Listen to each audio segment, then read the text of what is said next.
ನಮಸ್ಕಾರ ಸ್ನೇಹಿತರೆ, ಸ್ನೇಹ ಲೋಕ ಕೆಕೆ ಚಾನಲ್ಗೆ ನಿಮ್ಮೆಲ್ಲರಿಗೂ ಸ್ವಾಗತ. ಸ್ನೇಹಿತರೆ, ಈ ವಿಡಿಯೋದಲ್ಲಿ ಏಪ್ರಿಲ್ ತಿಂಗಳಲ್ಲಿ ಬರುವ ಸಂಕಷ್ಟಹರ ಚತುರ್ಥಿ ಯಾವ ದಿನ ಬಂದಿದೆ, ಚತುರ್ಥಿ ತಿಥಿ ಯಾವಾಗ ಪ್ರಾರಂಭವಾಗುತ್ತದೆ, ಯಾವಾಗ ಅಂತ್ಯವಾಗುತ್ತದೆ, ಪೂಜೆಗೆ ಶುಭ ಸಮಯ ಏನು, ಪೂಜಾ ವಿಧಾನ ಹೇಗೆ, ಯಾವ ಹೂಗಳನ್ನು ಅರ್ಪಿಸಬೇಕು, ಯಾವ ಮಂತ್ರವನ್ನು ಪಠಿಸಬೇಕು, ಹಾಗೆ ಚಂದ್ರೋದಯದ ಸಮಯ ಏನು, ಈ ಎಲ್ಲ ಮಾಹಿತಿಯನ್ನು ಇವತ್ತಿನ ಈ ವಿಡಿಯೋದಲ್ಲಿ ತಿಳಿಯೋಣ ಸ್ನೇಹಿತರೆ. ಅದಕ್ಕಿಂತ ಮುಂಚೆ ನೀವು ಇನ್ನೂ ನನ್ನ ಚಾನಲ್ನ ಸಬ್ಸ್ಕ್ರೈಬ್ ಮಾಡ್ಕೊಂಡಿಲ್ಲ ಅಂದರೆ ದಯವಿಟ್ಟು ಸಬ್ಸ್ಕ್ರೈಬ್ ಮಾಡ್ಕೊಳ್ಳಿ, ತಪ್ಪದೆ ಬೆಲ್ಲೈಕನನ್ನು ಕೂಡ ಕ್ಲಿಕ್ ಮಾಡಿ. ಪ್ರತಿ ತಿಂಗಳು ಬರುವ ಸಂಕಷ್ಟಹರ ಚತುರ್ಥಿಗೆ ಅದರದ್ದೇ ಆದ ಮಹತ್ವವಿದೆ. ಅದೇ ರೀತಿ ಏಪ್ರಿಲ್ ತಿಂಗಳಲ್ಲಿ ಬರುವ ಸಂಕಷ್ಟಹರ ಚತುರ್ಥಿಯನ್ನು ವಿಕಟ ಸಂಕಷ್ಟಹರ ಚತುರ್ಥಿ ಎಂದು ಕರೆಯಲಾಗುತ್ತದೆ. ಸಂಕಷ್ಟಹರ ಚತುರ್ಥಿಯ ದಿನದಂದು ಉಪವಾಸದಿಂದ ಗಣೇಶನನ್ನು ಪೂಜಿಸಿ ಚಂದ್ರೋದಯವಾದಾಗ ಉಪವಾಸವನ್ನು ಮುಗಿಸಿ ವ್ರತವನ್ನು ಆಚರಿಸಿದರೆ ನಮ್ಮ ಎಲ್ಲ ಕಷ್ಟಗಳು ದೂರವಾಗುತ್ತದೆ ಎಂಬ ನಂಬಿಕೆ ಇದೆ. ಹಾಗಾದರೆ ಈ ಬಾರಿ ಯಾವ ದಿನ ಸಂಕಷ್ಟಹರ ಚತುರ್ಥಿ ಬಂದಿದೆ ಏಪ್ರಿಲ್ ತಿಂಗಳಲ್ಲಿ ಎಂಬುದನ್ನು ಈಗ ತಿಳಿಯೋಣ. ಸ್ನೇಹಿತರೆ, ಏಪ್ರಿಲ್ 5ನೇ ತಾರೀಕು ಭಾನುವಾರದಂದು ಸಂಕಷ್ಟಹರ ಚತುರ್ಥಿ ಬಂದಿದೆ.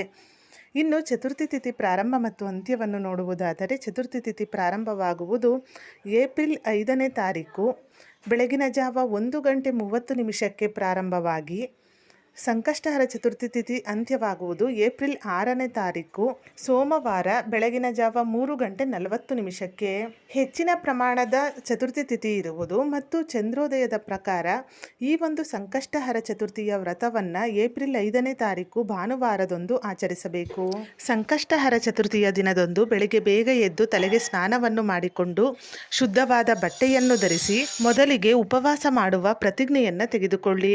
ನಂತರ ಪೂಜಾ ಸ್ಥಳವನ್ನು ಸ್ವಚ್ಛಗೊಳಿಸಿ ಪೂಜಾ ಸ್ಥಳದಲ್ಲಿ ಒಂದು ಪೀಠವನ್ನು ಸಿದ್ಧಪಡಿಸಿಕೊಂಡು ಪೀಠದ ಮೇಲೆ ಗಣೇಶನ ಮೂರ್ತಿ ಅಥವಾ ಫೋಟೋವನ್ನು ಸ್ಥಾಪನೆ ಮಾಡಿ ನಂತರ ಗಣಪತಿಗೆ ತಿಲಕವನ್ನು ಅರ್ಪಿಸಿ ಹಾಗೆ ಹೂಗಳಿಂದ ಅಲಂಕಾರ ಮಾಡಿ ಗಣಪತಿಗೆ ಪ್ರಿಯವಾದ ಎಕ್ಕದ ಹೂವನ್ನು ಅರ್ಪಿಸಿ ಹಾಗೆ ಗಣಪತಿಗೆ 21 ಗರಿಕೆ ಹುಲ್ಲನ್ನು ಅರ್ಪಿಸಿ ಪೂಜೆ ಮಾಡಿ.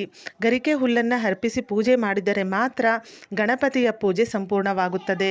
2 ದೀಪಗಳನ್ನು ಹಚ್ಚಿ ಗಣಪತಿಗೆ ಪ್ರಿಯವಾದ ನೈವೇದ್ಯವನ್ನು ಅರ್ಪಿಸಿ. ಗಣಪತಿಗೆ ಪ್ರಿಯವಾದ ನೈವೇದ್ಯ ಎಂದರೆ ಕಡಲೆಕಾಳು ಉಸುಲಿ, ಲಡ್ಡು, ಕಡುಬು ಈ ರೀತಿಯಾದಂತಹ ನೈವೇದ್ಯವನ್ನು ಗಣಪತಿಗೆ ಅರ್ಪಣೆ ಮಾಡಿ ಪೂಜೆ ಮಾಡಿ ಗಣಪತಿಯ ಮಂತ್ರಗಳನ್ನು ಪಠಿಸಿ ಹಾಗೆ ಪೂಜೆ ಮಾಡುವಾಗ ಓಂ ಗಂ ಗಣಪತಿಯೇ ನಮಃ ಎಂಬ ಮಂತ್ರವನ್ನು ಪಠಿಸುತ್ತಾ ಪೂಜೆ ಮಾಡಿ ಆರತಿ ಮಾಡಿ ದಿನವಿಡೀ ಉಪವಾಸವಿದ್ದು ಗಣೇಶನನ್ನು ಪೂಜಿಸಬೇಕು. ಮತ್ತೊಮ್ಮೆ ಸಂಜೆ ಸಮಯದಲ್ಲಿ ಗಣಪತಿಗೆ ಪೂಜೆ ಮಾಡಿ ಚಂದ್ರೋದಯವಾದಾಗ ಚಂದ್ರ ದರ್ಶನವನ್ನು ಪಡೆದುಕೊಂಡು ಗಣಪತಿಗೆ ಮಂಗಳಾರತಿ ಮಾಡುವ ಮೂಲಕ ಉಪವಾಸವನ್ನು ಕೊನೆಗೊಳಿಸಿ. ಉಪವಾಸವನ್ನು ಕೊನೆಗೊಳಿಸುವಾಗ ನೀವು ಏನು ನೈವೇದ್ಯವಾಗಿ ಗಣಪತಿಗೆ ಅರ್ಪಿಸಿರ್ತೀರೋ ಆ ನೈವೇದ್ಯವನ್ನೇ ನೀವು ಪ್ರಸಾದ ರೀತಿಯಲ್ಲಿ ಸೇವನೆ ಮಾಡಿ. ನಂತರ ನೀವು ಊಟವನ್ನು ಸೇವನೆ ಮಾಡಬಹುದು. ಆದರೆ ಅತಿ ಹೆಚ್ಚಾಗಿ ಊಟವನ್ನು ಮಾಡಬಾರದು. ಲಘು ಆಹಾರವನ್ನು ಮಾತ್ರ ಈ ದಿನ ರಾತ್ರಿ ಸಮಯದಲ್ಲಿ ಸೇವನೆ ಮಾಡಬೇಕು. ಇನ್ನು ಈ ದಿನ ಚಂದ್ರೋದಯದ ಸಮಯವನ್ನು ನೋಡುವುದಾದರೆ, ಈ ದಿನ ಚಂದ್ರೋದಯದ ಸಮಯ ರಾತ್ರಿ 11:40 ಚಂದ್ರೋದಯವಾದಾಗ ಚಂದ್ರ ದರ್ಶನವನ್ನು ಪಡೆದುಕೊಂಡು ಚಂದ್ರನಿಗೆ ಪೂಜೆ ಮಾಡಿ ಗಣಪತಿಗೆ ಮಹಾಮಂಗಳಾರತಿ ಮಾಡುವ ಮೂಲಕ ಉಪವಾಸವನ್ನು ಕೊನೆಗೊಳಿಸಬೇಕು. ಈ ರೀತಿಯಾಗಿ ಸಂಕಷ್ಟಹರ ಚತುರ್ಥಿಯ ದಿನದಂದು ಗಣಪತಿಯನ್ನು ಪೂಜೆ ಮಾಡಿ ಉಪವಾಸದಿಂದ ಗಣಪತಿಯನ್ನು ಪೂಜೆ ಮಾಡಿ ಈ ವ್ರತವನ್ನು ಆಚರಿಸುವುದರಿಂದ ನಿಮ್ಮ ಎಲ್ಲ ಕಷ್ಟಗಳು ಕಳೆಯುತ್ತವೆ.